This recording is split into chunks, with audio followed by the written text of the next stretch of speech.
My name is Treasa Doran and I'm Head of Commercial Management at Vodafone Business. My role is to scan the market for key trends and make sure that we have the products and services in place that allow our customers and businesses to take advantage of those key trends in the marketplace. Small companies are dealing with digital transformation in a variety of different ways. So some companies that are new have been digital from the very beginning, and for other companies they need to move from more traditional ways of working and adopt these new kind of skills into their business.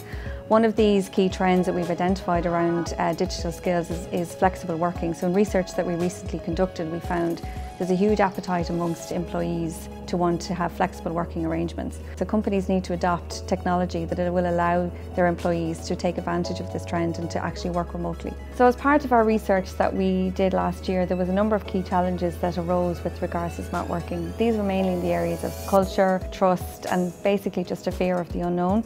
However, the benefits of smart working far outweigh this, and actually a lot of the tools that are needed for smart working are already in the hands of many of the employees within the business already. So I've worked for Vodafone for 13 years and I've been lucky enough to be part of a smart working culture from the very beginning. For me, smart working is being able to work from anywhere at any time.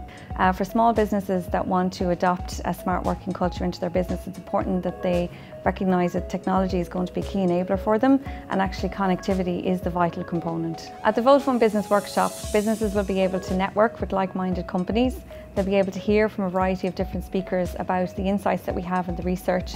There'll be definitely some food for thought there in terms of companies that are thinking about embarking on smart working, and also be able to actually talk specifically about their own situation from people from Vodafone, from the SFA and from Abodu.